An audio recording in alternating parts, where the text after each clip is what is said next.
I have a problem with saying yes and trying new things. I don't do it nearly enough, usually because of a fear of failure and a lack of confidence in myself. But it's also not wise to say yes to absolutely everything. So where do you draw the line? Welcome to Live Life Creative, breaking down your barriers to being more creative. I'm Dylan Kreinbrink. Thanks for spending some time with me today. So this episode is for you if you've got a problem with saying yes or a problem with saying no to new opportunities. And sometimes it can be hard to judge what to say yes or no to. So I've got a few ideas of maybe some things to think through. You can also connect with me on Instagram. Just search for Live Life Creative Podcast. I'd love it if you could tag me in a photo about a project that you're working on. I'd love to see it. You can find the show notes for this and all of the episodes at livelifecreativepodcast.xyz online. All right, let's jump in.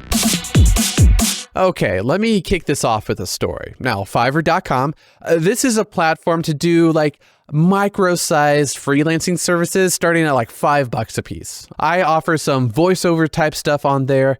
A few years ago, a new client contacted me on Fiverr about recording a custom voiceover script. And this was relatively exciting because it was for $10 whole rather than the usual $5. Unfortunately, he messaged me as my wife and I were driving 10 hours away from my studio to my parents' house for the Christmas weekend. So I explained to him I wouldn't be able to do it right away, but if he was willing to wait, I could do it, or else he could find someone else to record a script. But he actually said he was fine with waiting until I was back in town and I could record. So, great, that's awesome. I sent him a custom offer, got the gig set up so I could record the Friday after we returned from our trip. And it was actually a good script, pretty easy to record. Some of the scripts that come to me, not that great. But this one was good, only took a little while to do. The individual lines had to be chopped up a bit. They turned out nicely, sent them back to the client, all good. But then he asked me if I could edit his resume as well. And now that's quite a bit of a departure from recording voiceover, right? But he said he liked my work and he could use some help with his English resume since he isn't a native English speaker. Now, I've never worked with a resume other than my own and my wife's before, but I've always done pretty good at writing and editing in my English classes in school, so I said I could do it. He sent his resume, which was very interesting and well-rounded. I was really impressed with it, actually.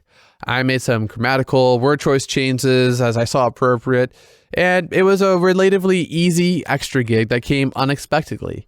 And by being flexible and open to using skills other than what I had advertised, I was able to make a little more money than what I had expected. Now, the point of that is, are you keeping an eye out for new opportunities as well? Ways that you can expand your creativity or your business if you're freelancing. One of the strongest pieces of advice I got from my music professor in college was to say yes to everything and then figure out how to do it if you didn't know exactly how. Now, I say that's the strongest piece of advice, maybe not the best piece, because I have a few thoughts on that, on when to say no. I'll get to that in a second. But one of my personal problems is, maybe you experience as well, is being afraid of new opportunities because you don't know if you're skilled enough or smart enough to take advantage of them.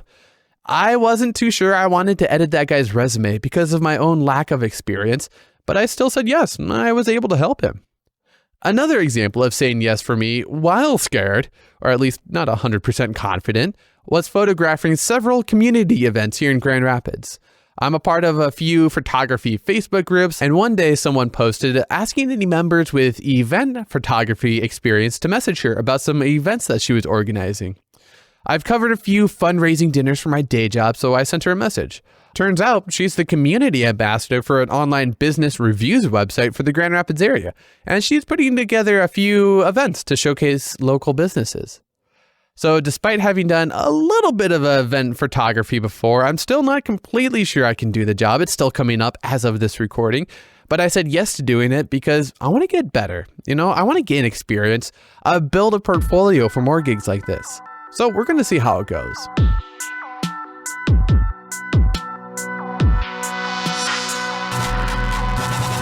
Hey, I hope this episode has been pretty interesting so far. Now, eventually, the free podcast hosting plan that the podcast is on right now, that's going to run out. But you can help keep all the episodes online for the creative community to benefit from by becoming a co-creator on Patreon. You can go to livelifecreativepodcast.xyz, click support in the menu to find out how. And you can also support the podcast through Amazon. Just bookmark the Amazon link found on livelifecreativepodcast.xyz/support.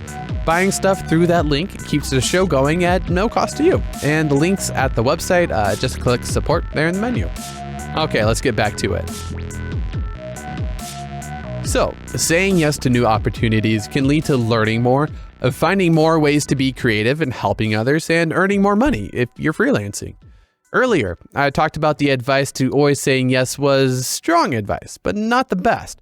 I say strong because he wanted me to take every opportunity, but that's not always wise. When is it right to say no to an opportunity? One circumstance to say no in is if you're already overcommitted and way too busy to take anything else on.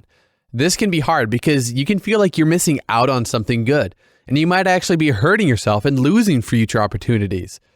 But maybe it's this feeling that's led you to being overcommitted in the first place, and if you keep following it, you're just going to spiral out into like a burnt out mess. Another time to say no is when you know you're just being taken advantage of. This is especially the curse of maybe younger or newer creatives, because we're told it's great exposure for you. It'll build your portfolio and so many people will find you because of it. In some cases, maybe that's true.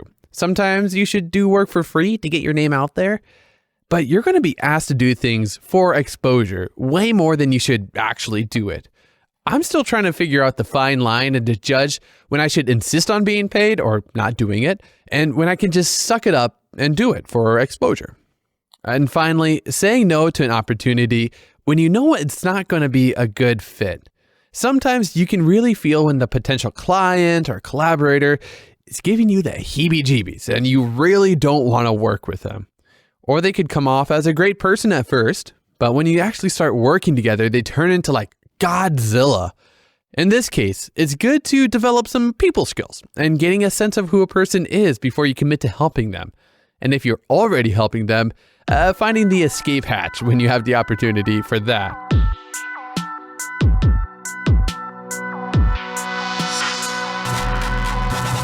Thanks for spending some time with me today. What's an opportunity that you're struggling with to say yes or no to?